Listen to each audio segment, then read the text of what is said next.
Senhores, sejam bem-vindos aí à nossa segunda aula do Free OAB ou OAB Free, como preferirem. Muito obrigado. Meu nome é professor Vlailson Firmino. Agradeço aos senhores por estar me deixando entrar na casa de vocês. Meu muito obrigado.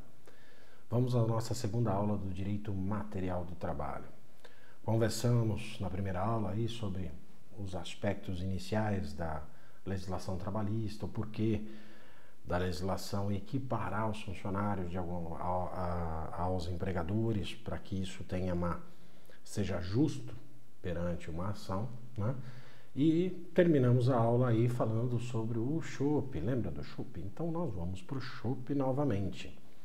Então o que era o Chope? Só relembrando, tá, gente?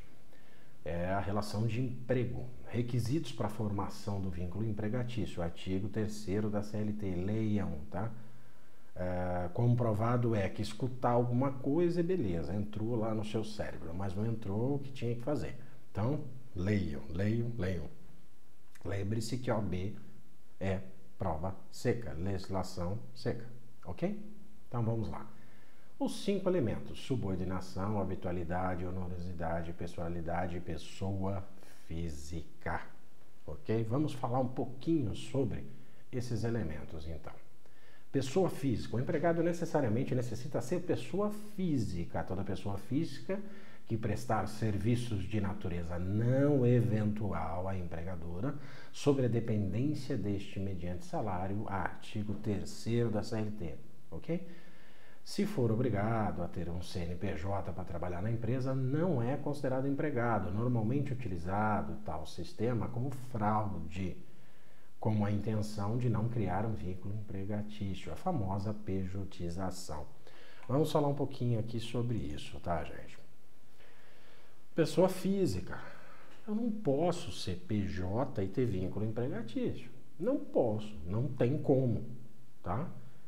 Eu sou PJ, eu quero vínculo empregatício. Só se você comprovar de que você tem os outros elementos e que essa PJ é uma fraude. O que acontece muito, infelizmente, e ainda aconteceu muito no passado e hoje ainda acontece até que com uma frequência que eu nem gostaria de ver, são empregadores tentando fraudar o fisco de alguma forma. Por quê? Porque o país está passando por crise, porque nós estamos em pandemia, porque eu quero ganhar mais dinheiro, porque eu sou empresário, então eu sou o Superman, porque eu sou qualquer coisa, né? Ou eu quero desafiar a justiça. Eu já tive clientes que são assim. Eu sou advogado também. Sabe, eu sou dono de empresa, eu sou empresário, então eu faço o que eu quero e eu vou me utilizar da lei para conseguir fazer. Gente, não adianta, mais cedo ou mais tarde as pessoas pegam, e a hora que pegar você vai cair de cavalo, tá? Expressão antiga, mas acho que ainda é funcional. Então não adianta. O que acontece muito? As pessoas vão lá, estão trabalhando para você, você demite a pessoa, aí não passa nem 30 dias, você já faz um contrato de prestação de serviço com uma PJ. Quem seria a PJ? A pessoa que você demitiu. Quer dizer, é uma imbecilidade sem fim, né? Mas por quê? Porque acha que ninguém vai pegar. E pega. Sabe? Fiscalização pega. O próprio que virou PJ vai te denunciar mais tarde. Sabe? Não houve um tempo grande em separação do tempo que a pessoa foi demitida para o tempo que ela virou PJ. Então, tem muito disso. Então, quando diz pessoa física lá nos 5 elementos para você ter vínculo, é pessoa física mesmo, ok? Não pode ser uma empresa. Acho que ficou claro, tá, gente? E não façam a sacanagem de pegar o cara e criar e fazer ele virar uma PJ, tá? A PJ não serve. Ela serve sim para ser uma prestadora de serviço sua, depois que passou um determinado tempo, para que você tenha condições de contratar aquele funcionário novamente como sendo uma empresa, alguma coisa assim. O que acontece muito hoje é mandar vendedor embora, virar representante comercial, manda pessoas embora do escritório e aí contratam como consultores, né? Ou às vezes nem contratam, deixa o cara sem registro mesmo e não faz nem a PJ. Então, quer dizer, sem ser no mundo aqui de Nárnia da CLT, né, no mundo mágico da CLT, não tem... a vida normal é muito louca, tá? Os empresários às vezes têm um roupante assim, de 5 minutos de falta de razão e fazem esse tipo de idiotice. E depois isso custa muito caro ao empresário, tá bom? Então vamos agora para uma outra parte, a pessoalidade. Bom, aqui acho que é bem fácil de entender, né, gente? As atividades têm que ser executadas pelo empregado e não por terceiros, né? Salvo autorização do empregador para que o empregado se faça substituir. Acho isso muito difícil, nunca vi isso na prática, tá? Licença maternidade, férias, alguma coisa assim. O empregado não pode mandar alguém no seu lugar para prestar serviços, para prestar as atividades que ele faz lá, tá? Não tem jeito, não pode se fazer substituir. Às vezes vocês vão ver essa palavrinha esquisita na sua prova e ela quer dizer exatamente pessoalidade, tá?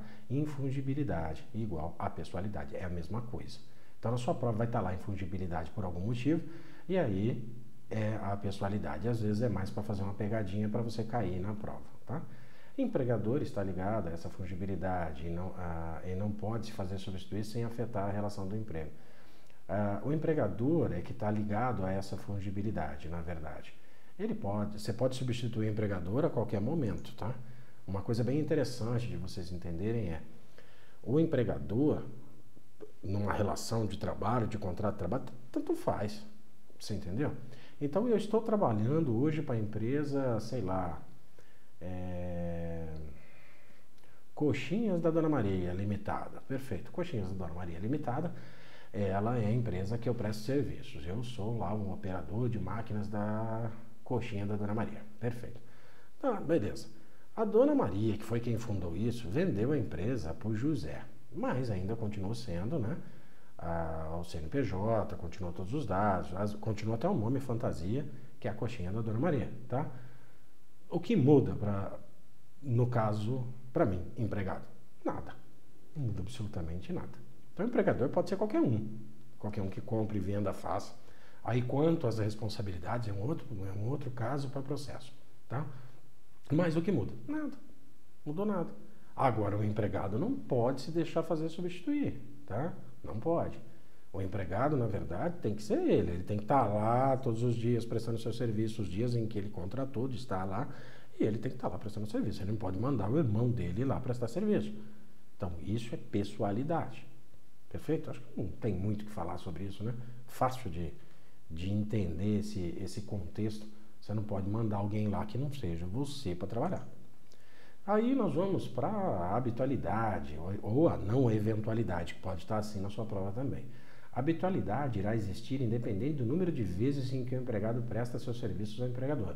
Não existe um mínimo legal, isso não tem na CLT, tá, gente? Aí tem a doméstica, que é diferente. Vamos falar um pouco aqui.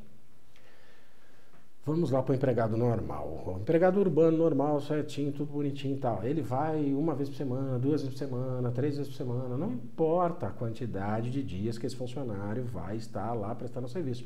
É habitual? É. Está dentro da condição da habitualidade. Ponto. É isso, tá? E na vida real é assim também, tá? O que muda aqui é a empregada doméstica. A empregada doméstica, ela não pode trabalhar. Para ser considerado empregado doméstico, vamos mudar a frase, acho que fica mais legal. Porque nós temos a diarista, né? A famosa diarista, que vem para mim uma vez por semana, ou vem uma vez a 15 dias, ou ela vem 2 vezes por semana, não é assim?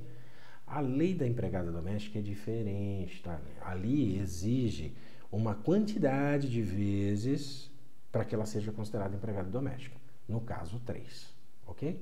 Então, a pessoa vai 3 vezes para você lá por semana trabalhar para você. Perfeito. Já é empregado doméstico. Ah, mas é faxineiro. Não é. Não é. Ela é uma diarista. Não é. Ah, mas eu não sabia. Problema seu. Vai lá e paga suas contas e registra e paga tudo que você deve porque você não pagou, não recolheu o fundo de garantia, não recolheu lá mensalmente os tributos que deveriam ser feitos, não fez o E-Social, não fez nada que devia, você paga a conta. Ah, mas eu não sabia, devia saber.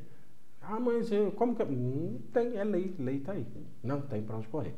Lei 150, né? Lei complementar 150 de 2015, antes da legislação trabalhista, tá?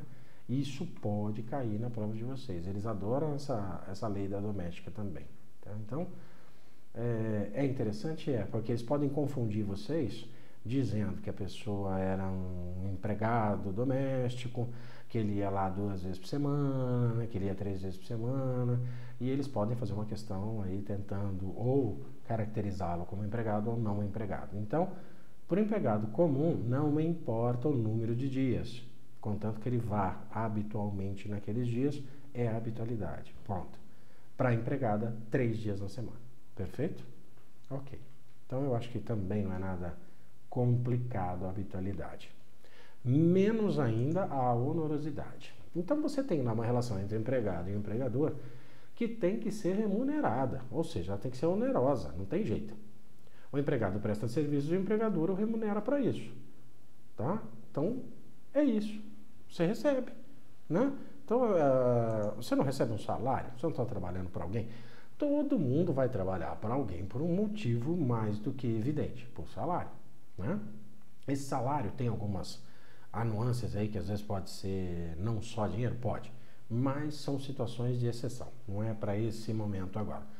Mas, nesse momento, você tem que entender o seguinte, o cara vai lá, ele vai trabalhar, ele vai receber pelo que ele está prestando de serviço.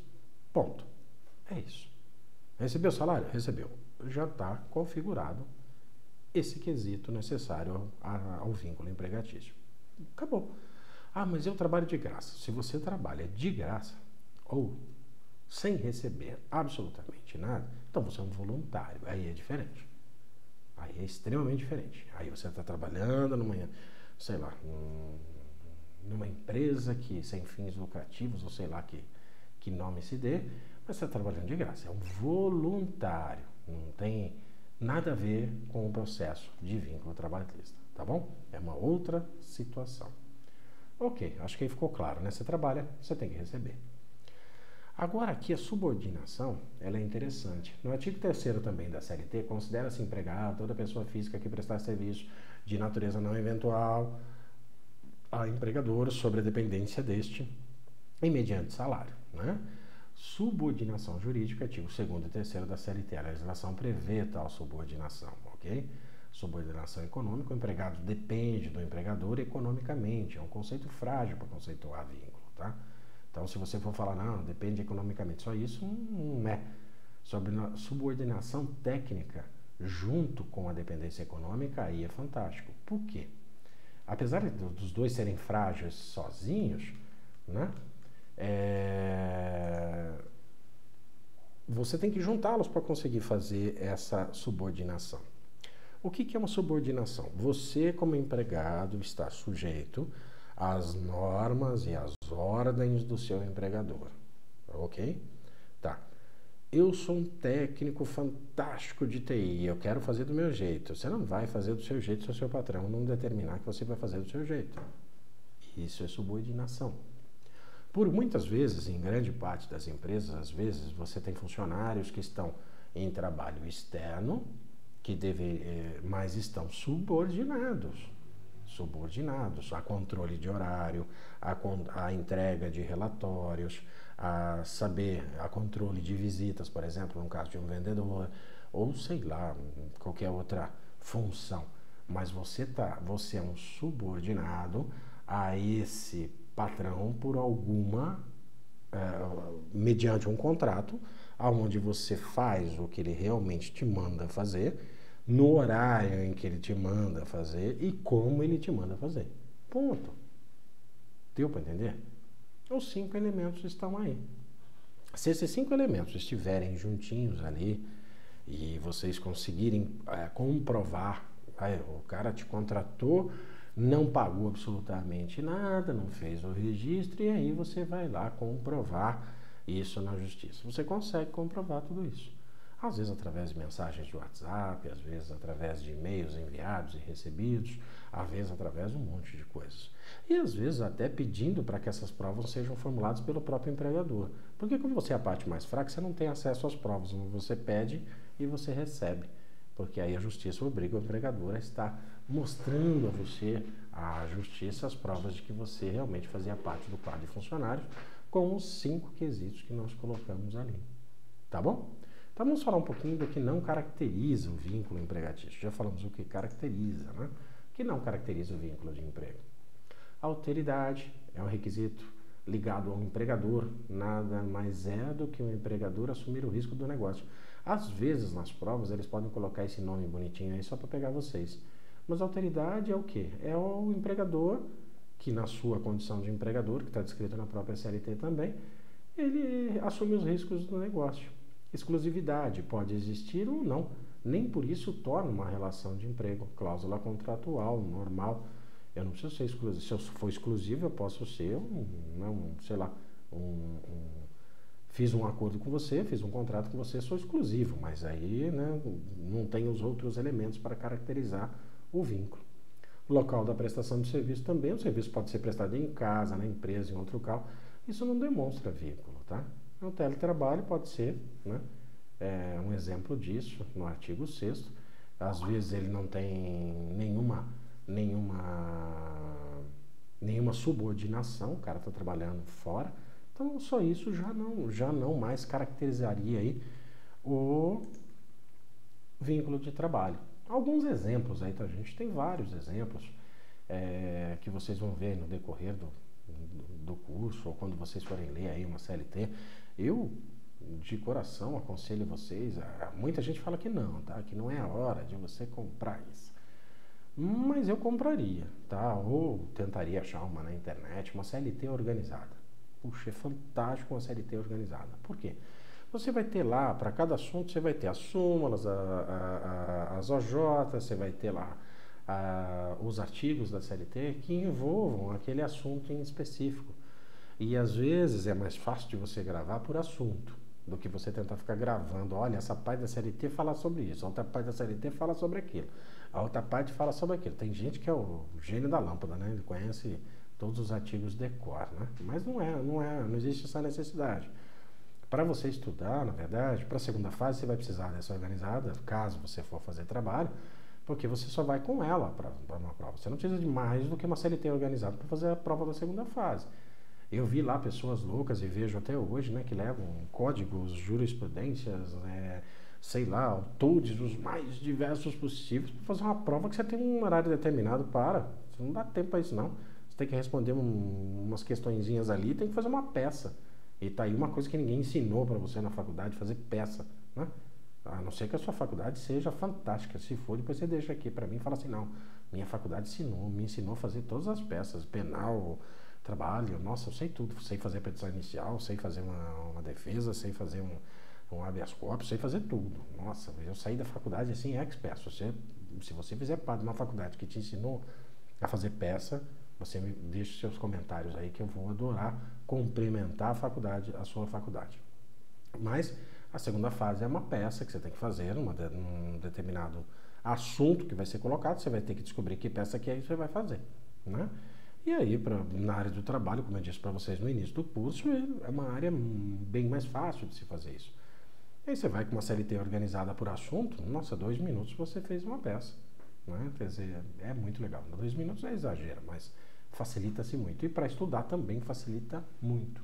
Então, um conselho, se tiver como adquirir, sei lá, de alguém, emprestado, que seja agora mais atual, né, dos anos onde você vai fazer o exame, seria mais interessante, tá?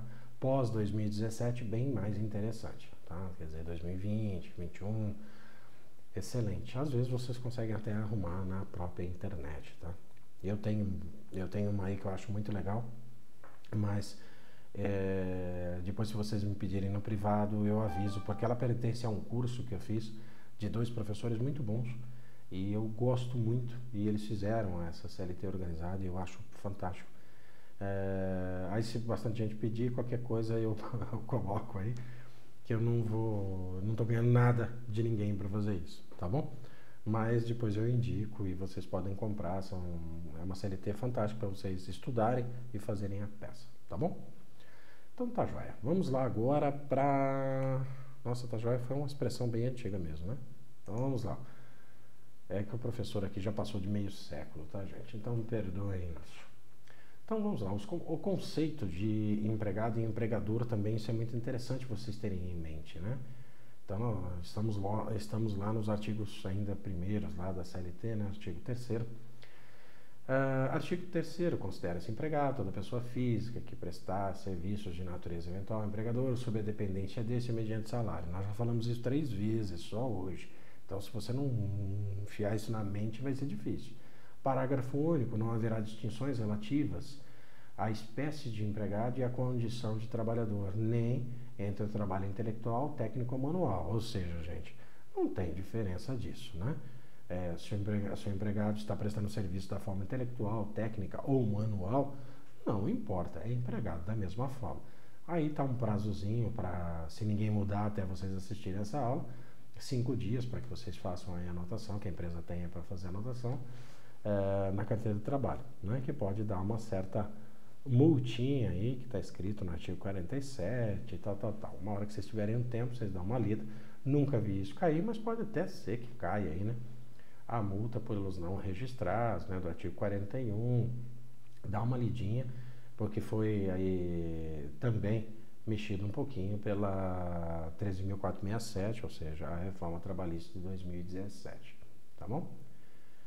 O artigo 47, ainda só para especificar um pouquinho mais sobre isso, né, coloca ali um detalhe que eu acho que podem pedir na prova de vocês. Eu deixei em amarelo grifado aqui para vocês, no parágrafo 1º do artigo 47. Microempresa ou empresa de pequeno porte, aquela multa grande que vocês viram lá atrás, vamos voltar lá, a multa de R$3.000, ela passa a ser uma multa de R$800, ok? Por quê? Porque ela é microempresa, uma empresa de pequeno porte. Isso aí foi uma alteração da nossa legislação trabalhista, beleza? Para todo tipo de contrato. E essa mesma infração aí, né, que trata o artigo que constitui uma exceção do critério da dupla visita, né, também pela lei aí 13.467 de 2017, é vedado qualquer anotação desabonadora na carteira de trabalho do empregado. Vamos voltar aqui um pouquinho. Vocês podem ter lá, com licença, vocês podem ter lá, num determinado momento, que o patrão, por alguma loucura que deu nele naquele dia, ele levantou, sei lá, furou o pneu do carro, sei lá o que aconteceu. Ele chegou, mandou o funcionário embora, já chegou na porta e falou assim: quem é você? Fulano. Tá, não quero mais ver você. Você vai ser mandado embora por justa causa. Pode ter sido sem motivo, que já vai dar problema. Ou pode ter sido motivado. O patrão chegou e aconteceu alguma coisa realmente séria e mandou a pessoa embora. De qualquer forma, o cara foi mandado embora por justa causa. Perfeito. Essa justa causa a que ele foi submetido é uma coisa extremamente desabonadora, tá? Então, eu não posso passar má informação do funcionário pela carteira de trabalho. Aliás, você não pode fazer de nenhuma forma. Isso dá dano, assim, moral, é uma confusão do cão. Mas os empresários ainda têm essa mania. Mandei o cara por justa causa embora. Põe na carteira dele que ele foi mandado embora por justa causa. Não pode ter essa anotação na carteira, ok? Artigo 29 CLT, danos morais. Não pode. E aí a pessoa liga de uma agência de empregos ou de uma outra empresa também, liga lá e pergunta sobre o funcionário X que foi mandado embora por justa causa. Você fala, não, fala mal do funcionário. Você fala, não, foi mandado embora por justa causa, porcaria, não serve para nada. Se isso for comprovado por ele, que é meio difícil, mas pode acontecer, né, que ele mesmo pode pedir para alguém ligar, por exemplo, né, na vida real, sem ser no mundo aqui de fantasia, ele pode pedir para alguém ligar falando que é uma agência de emprego para ele ter uma ideia se você está falando mal dele, você como empresário. E aí você está falando o que aconteceu, ele gravou. E aí a sua empresa vai ser responsabilizada por dano moral por você estar passando informações ruins. Tá? Isso não está aí no artigo, mas é um habitual aí dentro do contexto da prática. Tá bom? Então, gente, fiquem espertos com isso. Eu acho que o detalhe aqui é microempresa, empresa de pequeno porte, né, que ela tem uma multa menor caso pegue o patrão fazendo falcatrua de não registrar o cara, tá bom? Vamos falar um pouquinho agora do empregador. Esse senhorzinho ou essa senhorzinha, né? Artigo 2º da CLT. Considera-se empregador a empresa individual ou coletiva que, assumindo os riscos da atividade econômica, admite, assalaria e dirige a prestação pessoal de serviço. Equipara-se a empregador para os efeitos exclusivos da relação de emprego os profissionais liberais, as instituições de beneficência, as associações recreativas, outras instituições sem fins lucrativos, que admitirem trabalhadores como empregados. Sempre que uma ou mais empresas tendo embora cada uma delas personalidade jurídica própria estiverem sobre a mesma direção, controle e administração de outra, ou ainda quando mesmo guardando cada uma a sua autonomia, integrem grupo econômico, serão responsabilizadas solidariamente pelas obrigações decorrentes da relação de emprego. Bem legal aqui, né? Empregador. Primeiro, vocês têm que entender o seguinte: empregador é o cara que assume os riscos do negócio. Ponto. Não é o funcionário que assume os riscos do negócio, não é o terceirizado, não é o prestador de serviço, não é o autônomo, não é ninguém. Quem é que vai responder pelos riscos da atividade? Quem resolveu ser empresário? Ele. Ponto. Ele vai assumir os riscos. Isso é empregador. Tá bom? Então, diferente do empregado, que tem uma subordinação, aquela coisa toda. Não. Ele tem um risco econômico que ele assumiu. Ele admite pessoas, ele assalaria essas pessoas e tá perfeito. Vamos embora. É nós que estamos tocando. Qualquer coisa que acontecer de problema com relação à legalidade de qualquer coisa, é ele que responde. E todo mundo que as equiparações, que aqui é interessante a gente voltar um pouquinho, equiparam-se ao empregador para efeitos exclusivos da relação de emprego profissionais liberais, gente, advogado, por exemplo, né? As instituições de beneficência, não importa a classe de beneficência, né?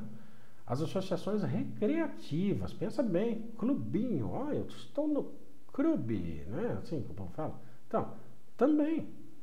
E outras instituições sem fins lucrativas. Se admitir o trabalhador como empregado, meu filho, você é empregador. Acabou.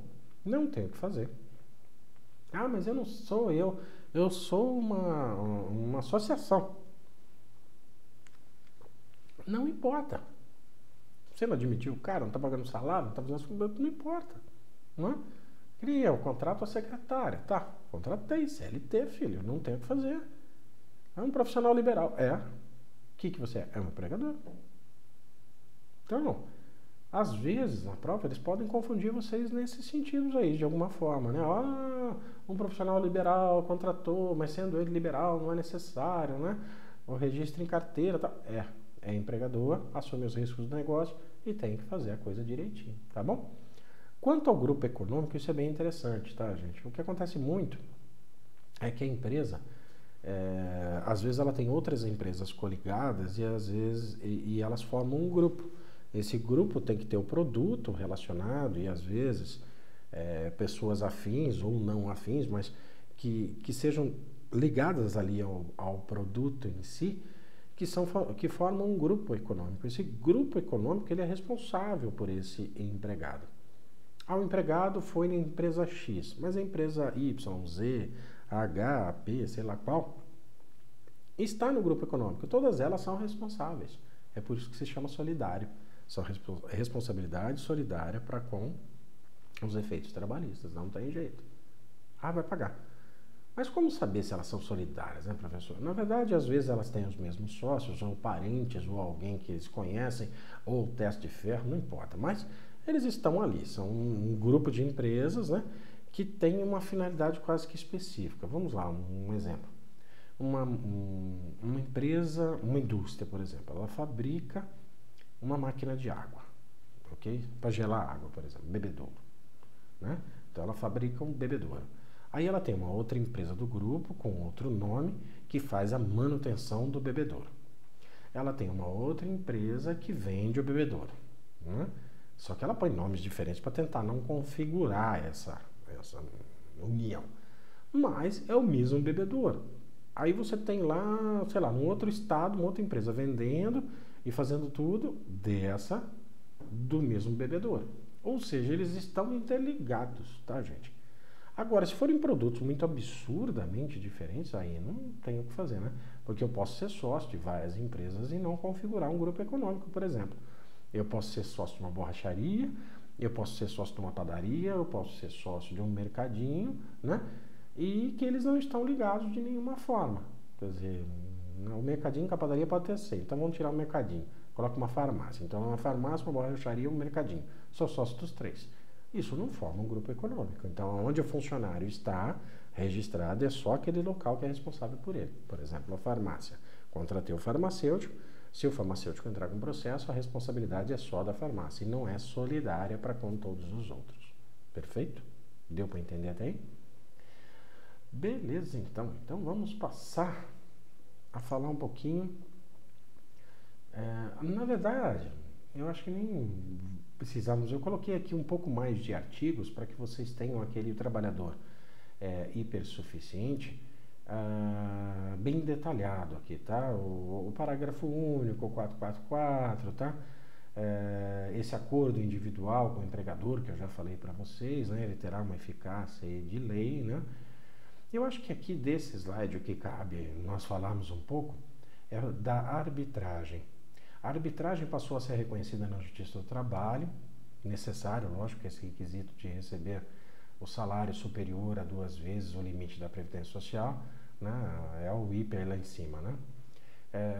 Somente por iniciativa do empregado, com concordância expressa. Não pode ser feito um arbitramento caso o funcionário não concorde, tá? Não confundir lá com hipersuficiente, que não é isso. Não é necessário aqui, nesse caso, ter o diploma de nível superior. Então vamos lá, gente. O cara que recebe 2 vezes o teto da Previdência, eles colocaram isso como sendo uma exceção também. Então o funcionário recebe 2 vezes o teto da Previdência. Aqui não foi dito em momento algum na lei, talvez eu possa até mudar isso, não sei. Por isso que eu digo que às vezes ela foi muito mal escrita. Que numa hora precisa de uma coisa, na hora não precisa. Mas, nesse caso, diz que você precisa receber 2 vezes o teto da Previdência, ponto. Se você recebe lá 12 mil hoje, mais ou menos isso, um pouco mais, se você recebe um pouco mais do que isso hoje ou isso, você pode pactuar com o empregador na sua entrada ao trabalho, né, no seu começo de atividade, uma cláusula no contrato de trabalho dizendo que pode ter um árbitro. O que é o árbitro? Vocês já viram isso na faculdade, né? Existem câmaras arbitrais, né? Locais feitos para isso. Mas, às vezes, tem uma pessoa que é expert no assunto, por exemplo, e você pode colocar essa pessoa lá como sendo o árbitro para dirimir qualquer dúvida que vocês tenham com relação a esse contrato no decorrer do tempo que ele for prestado. Tá? Então, num determinado momento, vocês ficaram bravos com alguma coisa, ao invés de ir para a justiça, vamos para o árbitro. Não foi colocado lá? Foi. Tá? Isso está na lei. Vai lá e faz. Está na lei. Na vida real, sem ser na vida mágica, hein? Acontece que estão acontecendo muitas reversões aí dos árbitros que fizeram julgamentos, acabou indo para a Justiça do Trabalho, a Justiça do Trabalho mandou para o inferno o árbitro, né, e fez outra decisão, tomou outra decisão e é a vida que segue, tá?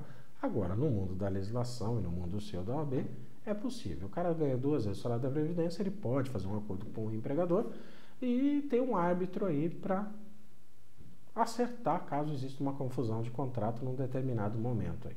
Perfeito? Tem muito que ficar correndo atrás disso, mas é possível ser feito isso.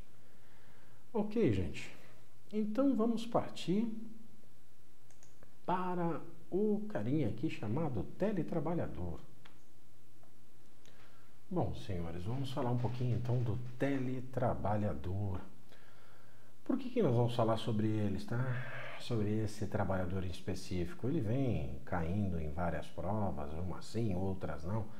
E é um assunto ainda que o pessoal está discutindo bastante, né? Então vamos lá. Artigo 75B, CLT, tá? Considera-se teletrabalho a prestação de serviços preponderantemente fora das dependências do empregador, com a utilização de tecnologias de informação e de comunicação, que por sua natureza não se constituam como trabalho externo. Normalmente a lei aí da reforma trabalhista que está em vigência, né? A 13.467, de 17. Parágrafo único, o comparecimento às dependências do empregador para a realização de atividades específicas que exijam a presença do empregado no estabelecimento não descaracteriza o regime de teletrabalho, também aí colocado pela reforma. Não se caracteriza como trabalho externo, isso é muito importante, tá, gente? Tem trabalhador externo é uma coisa, teletrabalhador é outra. É empregado e tem que estar anotado na carteira de trabalho dele. Coisa interessante para falar sobre o teletrabalhador. Na verdade, ele tem que estar utilizando tecnologia, de informação, comunicação, né? E está num local, independente do local que ele está fazendo esse teletrabalho para você. Ele está fazendo, perfeito, está desenvolvendo sua atividade lá, não tem problema algum. Importante, tem que estar escrito na carteira de trabalho dele, tá, gente? Não tem outro jeito. Ele é um teletrabalhador, tem que estar na carteira dele escrito isso, ok? No contrato de trabalho dele, mas na carteira tem que estar discriminado que ele é. Ele não é um trabalhador externo, porque tem outras funções, ele tem a utilização lá de meios telemáticos para isso, ele é um funcionário que,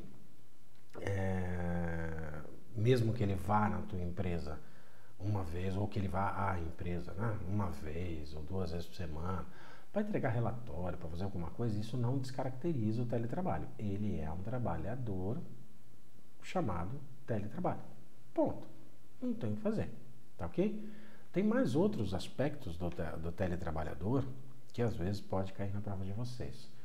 O regime de teletrabalho observará algumas características. O trabalho é prestado preponderantemente fora das dependências do empregador, ou seja, ele está prestando em outro lugar, à distância. O empregado deverá se valer da utilização de tecnologia da informação e comunicação. Ok, ele tem que estar usando algum meio telemático para isso.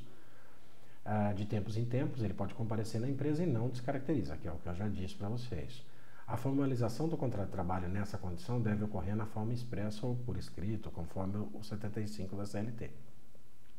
Se ele é um teletrabalhador, coloque isso no contrato dele, tá? Então tem que estar lá. Não tem outra forma. Escrito, expresso, do jeito que você achar melhor, ok? Não há diferença do trabalhador que realiza as atividades na empresa para esse que está fazendo fora da empresa, à distância. Quando o empregador trabalha no regime presencial e for alterado para o regime de teletrabalho, essa alteração fica condicionada ao consentimento de todos, dele e da empresa. Então vejam bem, quando o empregado trabalha no regime presencial, ele está lá todo dia na tua empresa, e aí você resolveu alterar o regime dele para ele ser um teletrabalhador, ele tem que consentir com isso, no mundo fantástico da CLT, tá? No mundo normal, você fala para ele, você vai para casa, vai virar um teletrabalhador, ele cata as coisinhas dele e vai lá para a casa dele. Se for o contrário, ou seja, se o teletrabalho ele tem que voltar para o presencial, não necessita aí realmente do consentimento dele. Você está lá trabalhando na sua casa, por exemplo, é um teletrabalho, aí a empresa falou, a partir de agora você vai ter que voltar a ser um funcionário normal, você vem aqui e vai trabalhar presencialmente. Não precisa do seu consentimento. Mas nesse caso específico, você precisa dar um prazo para o coitado, tá? Uns 15 dias, ó, tá vendo aqui 15 dias, ó? 15 dias para um aditivo contratual, e você tem que fazer um aditivo contratual. Por que você dá esses 15 dias para ele? Porque ele precisa de um tempo, né, gente? Se você não der um tempo para ele, como é que ele vai se organizar, né? As pessoas acham fácil as coisas, né? Não é assim. O cara tá lá no teletrabalho, tá, beleza, então eu vou trazê-lo agora para ele ficar presencial. Amanhã cedo tu começa aqui. É mais ou menos isso que os empregadores fazem, né? O empregador não tá nem aí se você tá fazendo, se você não tá fazendo. Ele quer mais é que se lixe. Mas, pensem bem, a pessoa precisa de um tempo, legalmente está certo. No mundo normal, com certeza esses 15 dias não vão existir, tá? Vão trazer o cara, se vira.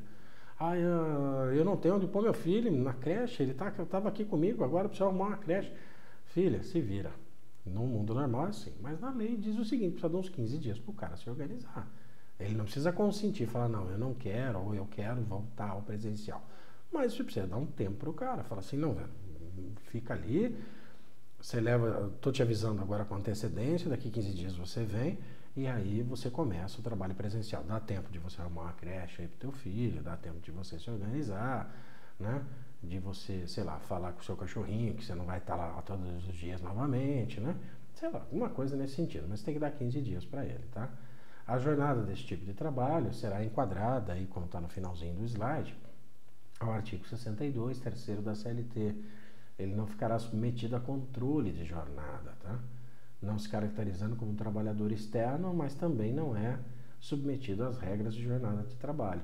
assim como não fará jus ao adicional noturno, nem às horas extras, nem intervalos. Isso aqui é bem interessante, tá, gente? Pode ser uma pegadinha de prova. Esse funcionário ele não está submetido a um controle de jornada. Nós vamos falar ainda sobre jornada de trabalho mais para frente um pouquinho. Mas o que vocês vão entender?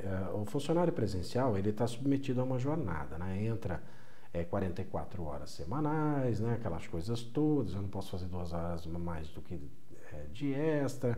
Eu tenho um acordo de prorrogação. Se eu trabalhar à noite, eu tenho adicional noturno, eu tenho horas reduzidas. Eu tenho um monte de vantagens e tal. Como esse trabalhador ele trabalha fora do estabelecimento, e por ser um contrato específico, e por ser uma situação específica desse teletrabalhador, ele não está submetido a essa jornada. E como ele não está submetido a essa jornada, ele não tem direito a esses extras, vamos falar assim. O adicional noturno, por exemplo, as horas extras, por exemplo.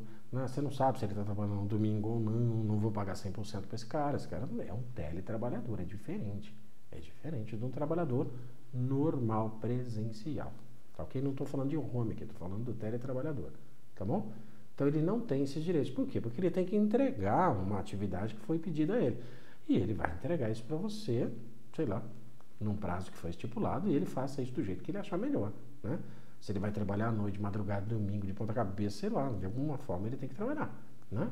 Então, perfeito. Então, mas lembre-se, ele não tem direito a esse tipo de complemento da remuneração, tá bom? Ainda sobre o teletrabalho, nós temos o artigo 75D, as disposições relativas à responsabilidade pela aquisição, manutenção e fornecimento dos equipamentos tecnológicos e de infraestrutura necessária e adequada a essa prestação remota, aí, bem como o reembolso das despesas arcadas pelo empregado, serão previstas no contrato por escrito, tá?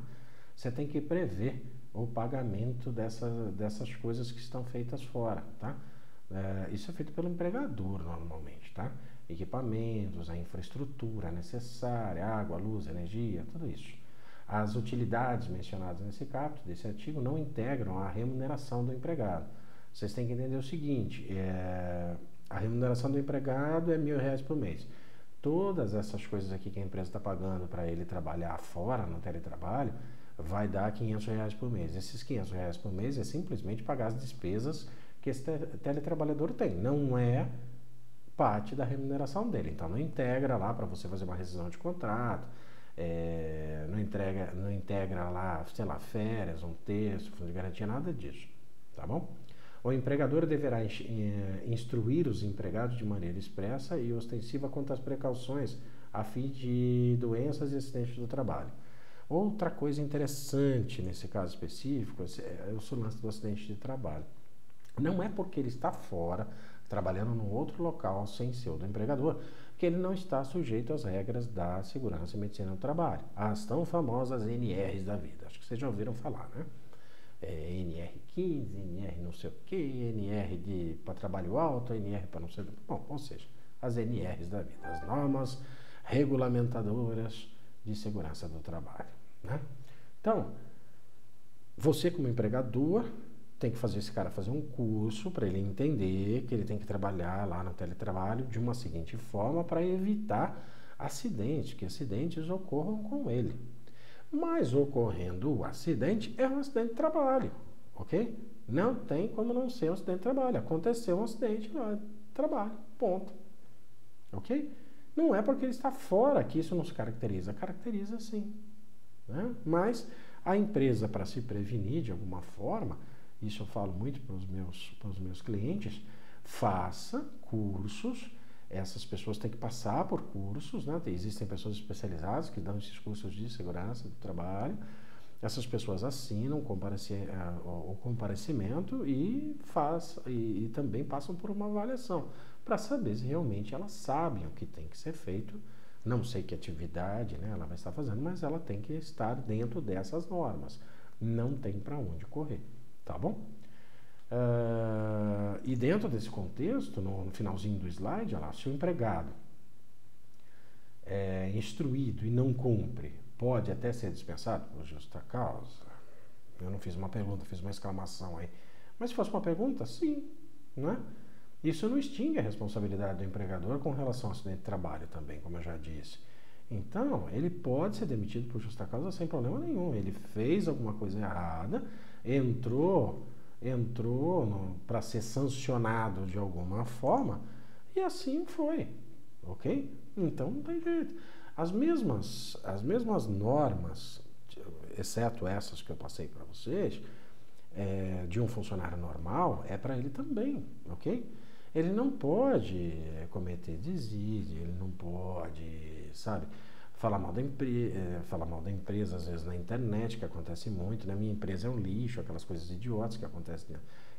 Depois que inventaram rede social, acho que as pessoas ficaram sem neurônios, né? Então só fazem coisas extremamente idiotas, eu não consigo entender. Mas coisas que às vezes podem caracterizar uma ação mais grave, uma suspensão, uma advertência, uma justa causa em seu último efeito, né? E consequentemente uma rescisão de contrato. Então essas coisas é que vão fazer com que esse funcionário não mais pertença ao quadro, mesmo sendo um teletrabalhador. Ele está sujeito a esse tipo de responsabilidade, tá bom? Então, se na provinha de vocês aparecer assim, não, o cara era teletrabalhador e aí ocorreu um acidente com ele lá dentro da casa, por exemplo, que ele estava trabalhando. É considerado um acidente de trabalho? É.